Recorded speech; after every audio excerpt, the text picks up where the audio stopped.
여러분 안녕하십니까? 천영호TV의 천영호입니다. 제가 국내 정치 현안에 대해서는 그간 언급을 자제해 왔는데 4.15 총선 이후 대한민국 보수가 나아갈 길에 대해서는 아무래도 한마디 해야겠습니다. 이번 총선이 보수에 대한 심판이라는 데는 이견이 별로 없는 것 같습니다. 그간 보수 지도부의 무능과 우유부단, 보수 진영 내의 자중질환, 정체성을 둘러싼 정신분열 증세 이런 걸 감안해 보면 개헌 저지선을 확보한 것만으로도 기적으로 여기고 국민들에게 고마워해야 합니다. 보수가 뭘 잘못했는지에 대해서는 이미 많은 진단이 나왔기 때문에 저는 어떻게 하면 괴멸한 보수를 다시 살릴 수 있는지에 대한 제 소견을 한번 제시해 보겠습니다. 최우선 과제는 인적 쇄신입니다. 꼰대 정당, 웰빙 정당, 비호감 정당의 이미지로 이미 4번이나 연달아 져봤으면 그간 보수 세력을 이끌어온 구시대 정치인들 물갈이하는 게 술지고 급선무입니다. 실패에 대한 책임을 묻자는 게 아닙니다. 고인물, 썩은 물, 그나물의 그 밥으로는 미래도 없고 희망도 없습니다.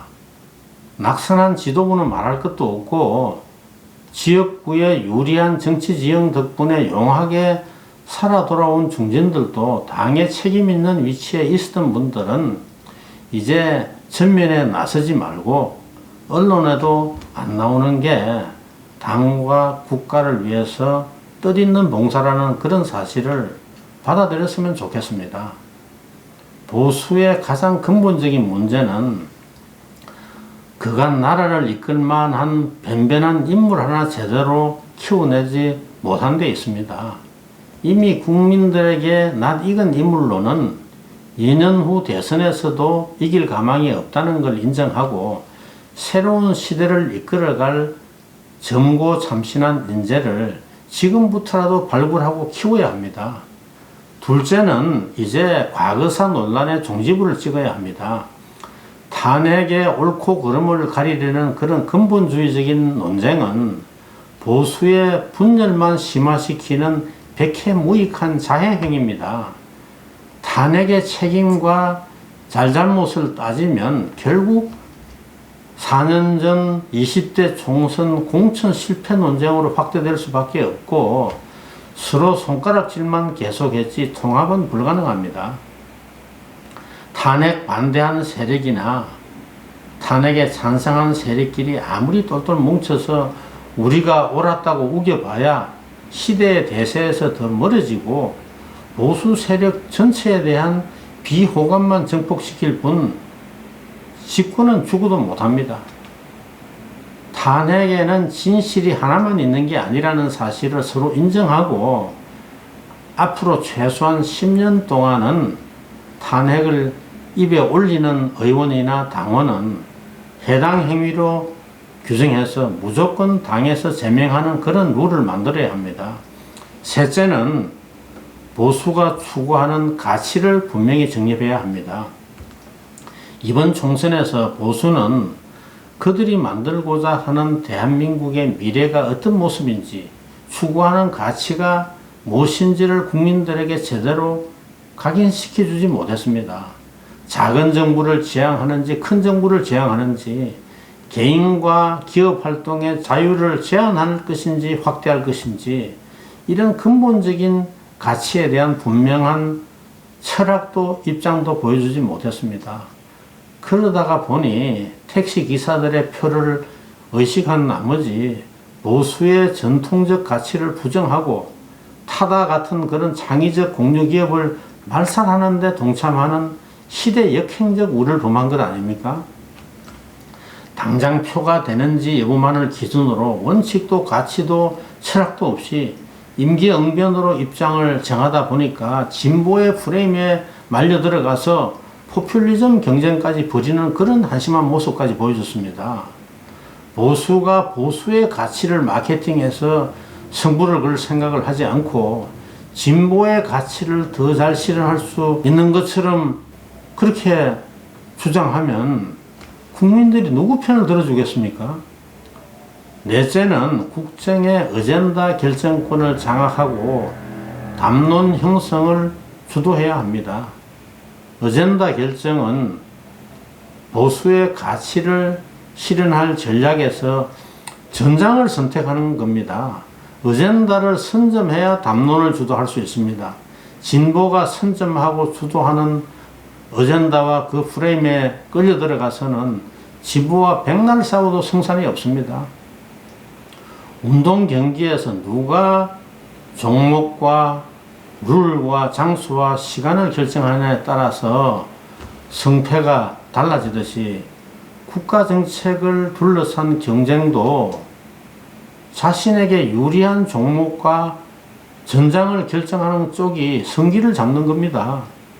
보수 괴멸의 근본적 원인 중 하나는 어젠다 결정권을 진보에 빼앗기고 진보가 결정하는 어젠다와 전장에 이리저리 끌려다니는 데 있습니다. 진보가 만드는 담론에 아무 대책도 없이 적극적으로 대응하고 발목만 잡았지 더 나은 정책 대안을 제대로 내놓은 게 없습니다. 그러다 보니 보수는 아무 대안 없이 반대만 하고 발목만 잡는 그런 세력이라는 이미지가 고착된 겁니다. 보수는 비분 관계는 잘하고 핏대는 잘 올리는데 정연하고 정교한 논리에서 진보 좌파에 늘 밀려왔습니다. 왜 그럴까요? 보수의 가치와 어젠다 설정을 위해서 치열하게 고민하고 공부하는 걸 소홀히 해서 그런 겁니다. 보수의 가치를 실현할 전략과 정책과 논리로 이기지 못하면 기껏 할 수 있는 게 상대방 약점이나 잡아서 폭로하고 흠집 내고 말꼬리 잡고 막말이나 하고 이런 것밖에 더 있겠습니까? 전략도 실력도 품격도 없는 보수가 가장 부끄러운 보수입니다. 끝으로 메시지를 관리하고 소통할 역량을 키워야 합니다. 소통이란 추구하는 가치와 정책을 국민들에게 마케팅하는 기술인데 이게 바로 정치의 본질입니다. 최선의 마케팅은 국민들에게 꼭 필요하고 잘 팔릴 물건, 잘 팔릴 정책을 만드는 것입니다.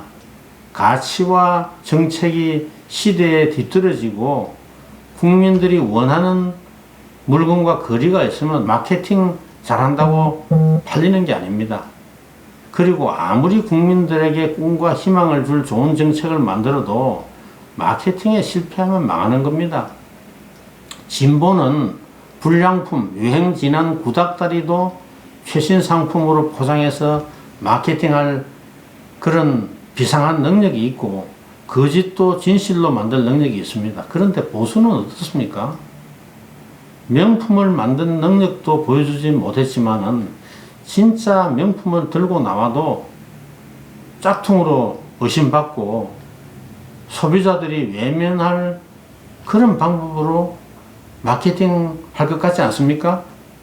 보수가 재기하려면 좋은 물건을 만들어서 제값받고 팔 정치 마케팅 능력, 소통 능력을 갖춰야 합니다. 2050 세대가 쉽게 알아들을 정치 문법으로 소통할 능력이 없으면 좋은 정책 만들어도 못 파는 겁니다. 길거리에 나와서 오프라인으로 홍보하는 그런 개케묵은 방식만으로는 안 됩니다. 사이버 공간에서 드루킹 같은 고수들과 제대로 겨룰 실력을 갖추어야 2050 세대 상대로 마케팅을 할 수가 있습니다. 공급자 중심 접근법으로는 성공할 수가 없고 국민의 눈높이에 맞는 수요자 중심 마케팅을 해야 합니다. 오늘 보수 진영에 거슬릴 쓴소리 좀 했습니다만은 4.15 총선 참패를 계기로 보수가 국민들에게 꿈과 희망을 주고 믿음을 주고 감동을 주는 정당으로 거듭나면 좋겠다는 그런 충정에서 드린 말씀이니까 이해해 주시기 바랍니다. 천영호 TV의 천영호였습니다.